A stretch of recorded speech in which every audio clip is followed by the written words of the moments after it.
the White House has unveiled a comprehensive plan to end the Gaza war, with Israeli Prime Minister Netanyahu publicly endorsing the proposal, while Hamas reviews the terms.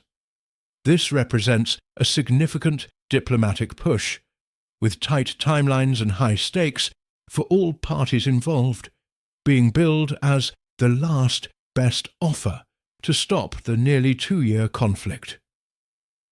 The core elements of the US plan include 3 immediate actions: an immediate ceasefire, the release of all remaining hostages within 72 hours, paired with a large-scale prisoner release by Israel, and a staged Israeli military withdrawal, alongside the creation of a temporary Palestinian administrative committee. A notable feature is the proposed International Stabilization Force and a Board of Peace that would oversee the transition, with former UK Prime Minister Tony Blair among potential board members. The prisoner exchange component, while deliberately vague in official statements, could involve approximately 1,950 Palestinian prisoners and remains. Importantly, this plan abandons earlier controversial proposals about temporary relocation of Palestinians from Gaza, which had drawn criticism and warnings about potential war crimes from rights groups. This new framework builds upon a June 2024 UN Security Council endorsed formula, but adds significant US oversight and accelerated timelines. The plan explicitly aims to exclude Hamas from future governance, while suggesting potential paths toward Palestinian self-determination through Palestinian Authority reforms. The Trump-chaired Board of Peace represents a more hands-on US supervisory approach than previous proposals. Netanyahu's endorsement faces domestic challenges, particularly from his far-right coalition partners, who oppose prisoner exchanges and international oversight. His recent apology to Qatar for a strike that killed a Qatari serviceman signals efforts to maintain diplomatic channels with key mediators. Several Arab and Muslim governments, including Egypt, Jordan, Qatar, Saudi Arabia, the UAE, Indonesia, Pakistan, and Turkey, have welcomed the initiative as a workable US plan. The humanitarian situation adds urgency to these negotiations, with Gaza's death toll exceeding 66,000, according to local health authorities, large areas rendered uninhabitable, and escalating famine risks, particularly in the northern region following the Zikim aid corridor closure.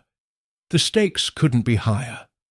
Currently, Hamas holds 48 hostages, with Israeli authorities believing 20 are still alive.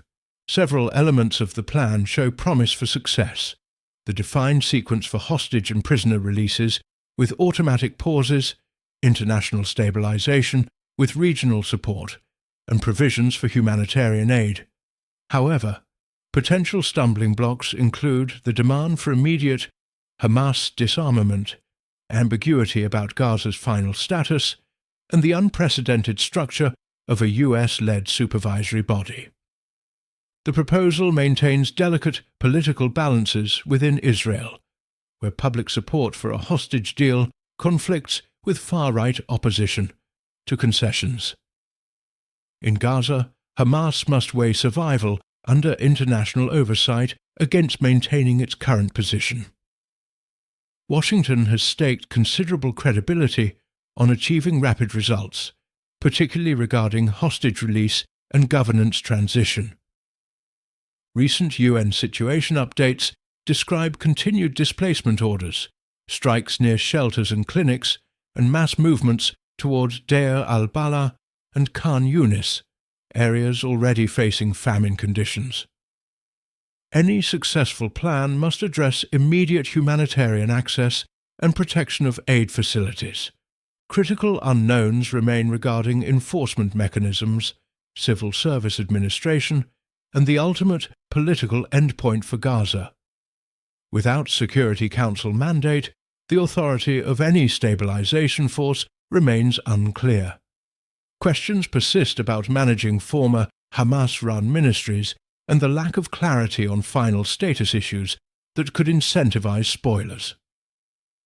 The next 72 hours will be crucial, with key indicators including Hamas's formal reply through mediators, Israel's security cabinet, reactions, movement on aid corridors, and commitments from regional powers regarding security and financing roles.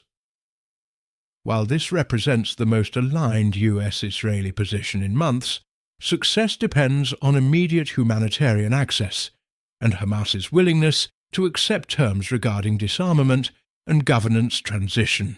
The window for diplomatic progress is open, but success requires political decisions from all parties involved.